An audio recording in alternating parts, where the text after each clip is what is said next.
This is Thomas Fortune Ryan, widely considered to be the creator of the first holding company in the United States, the Metropolitan Traction Company, today one of America's most popular corporate vehicles. Ryan was born into poverty, but by the time he died was the 10th richest person in the United States, with an estimated fortune of $200 million. He earned the nickname the Great Opportunist on Wall Street due to his success in a wide range of business endeavors. Let's take a look and see how he did it. Ryan was born in 1851 near Lovingston, a small Nelson country community just south of Charlottesville. Much of his life is shrouded in mystery due to the very private life he lived. Due to this, some have suggested he was born into poverty, orphaned and roamed the streets, while others suggest that he was merely job hunting. Either way, his mother died when he was 5, and his father remarried, moving to Tennessee. His mother's family looked after Ryan and his brother in a middle-class family. As a child, Catholicism proved a stable structure that his life lacked, as living through the Civil War took its toll. He did not go to college, but was taught to read and write by the local Baptist minister. He left school at 16, moving to Baltimore and finding work with merchant John Barry. After marrying Barry's daughter, Ryan came to New York in 1874. After a short stint working for a newspaper, he went on to work for a large brokerage firm on Wall Street. Ryan was lucky to purchase a seat on the prestigious New York Stock Exchange after meeting William Whitney, a transport entrepreneur. Whitney was so impressed by the young Ryan that he made him a partner in his business while still in his 20s. Soon, Ryan had consolidated a hugely successful network of railroads, utility companies, life insurance, and diamond mines. His railroad interests were organized into the first holding company in the United States, named the Metropolitan Traction Company in 1886. With Whitney's help, he soon controlled the New York transit system, reportedly bribing city aldermen with cash and stock to gain licenses needed to ensure the system and stop others from competing.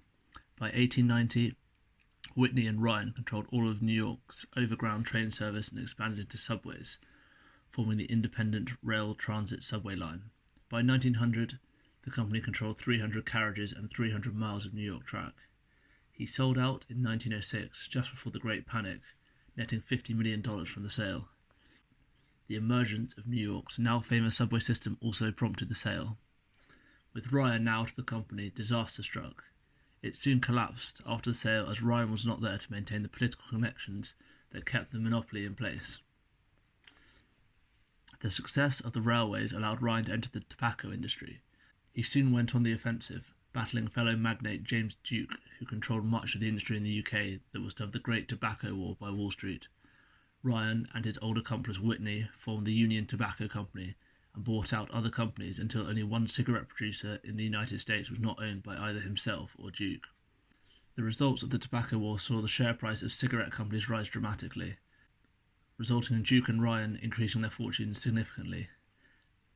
There were questions whether the two competitors had secretly colluded to drive up prices and make more money.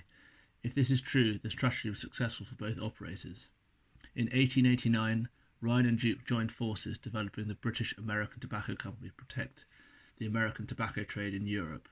The company later developed into Canada, China, Germany, and Australia. British American Tobacco would go on to become the largest cigarette maker in the world. Whitney, Ryan's long-term accomplice, died in 1904, which was convenient for Ryan as he blamed Whitney after he was investigated for illegal activities that resulted in the bankruptcy of the railway business he sold prior to the Great Panic in 1907. Alongside his rail and tobacco interests, Ryan managed to acquire a controlling interest in the insurance company Equitable Life Assurance Society for a paltry $2.5 million, 75% less than other offers from leading banker J.P.Morgan and investment house Kuhn, Loeb and Company. At the age of 23, Ryan controlled $1 billion worth of insurance and saving policies for over 600,000 people. The year after the purchase, Ryan paid himself a dividend of only $3,500 a year, prompting J.P.Morgan to force Ryan out. He sold his majority stake in 1909 to Morgan to prevent further controversy after the collapse of the railroad business. One of Ryan's more adventurous deals saw him invest into a mining operation in Belgium, Congo, by invitation from King Leopold of Belgium. Leopold personally instructed Ryan to develop and maximize the resources in Congo that included diamonds and rubber.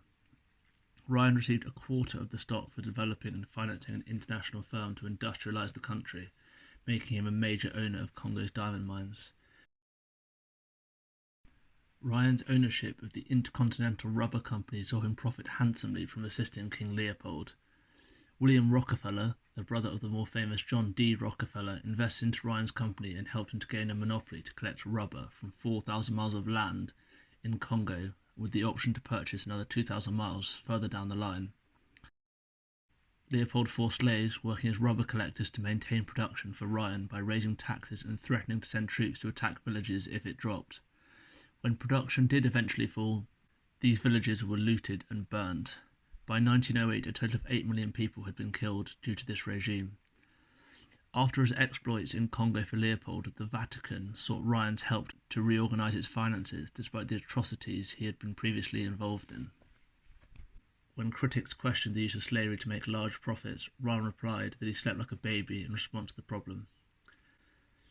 Ryan was simply an acquiring machine and operated himself for the purpose of getting what others had. Ryan also sat on the boards of a dozen other insurance, banking, retail and utility concerns. In 1924, he paid a staggering $791,000 in income tax, the 10th largest sum in the United States. He also provided the backing for General Thompson to develop the Thompson submachine gun in 1916 that was adopted by the British and the US armies in both World Wars. He owned the Grobeck estate with hundreds of acres near Monticello that was rebuilt into a summer home. He also built a mansion on Fifth Avenue which took up a third of the block. Alongside the interests on Fifth Avenue, he owned the Oak Ridge estate in Nelson Country that was previously owned by tobacco trader William Rives and Congressman William Miles.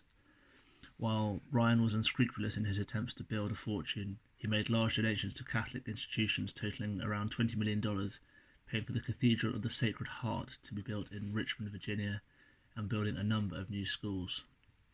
Ryan's morals in business were not passed on to his children. After hearing about a short that was occurring on Stutz Motors, his son Alan Ryan went into debt attempting to stop the short. The Wall Street financiers behind this short were all influential members of the New York Stock Exchange, but thankfully the exchange came to Ryan's rescue and declared that all short sales were cancelled. Despite suing the courts, Alan was forced to declare bankruptcy in 1923, losing an estimated $30 million. Ryan left a legacy of creating America's first holding company. This was heavily tarnished by his actions of bribing officials to influence politics and gain corrupt profits from public utilities. His crafty capitalist tactics saw him run near monopolies in a number of industries, manipulating earnings and dividends to draw in unsuspecting investors. He did donate around $20 million to the Catholic Church, but this certainly did not atone for his poor morals and business practices. Thank you for watching this video. Feel free to leave a comment about who you would like us to profile next. See you next time.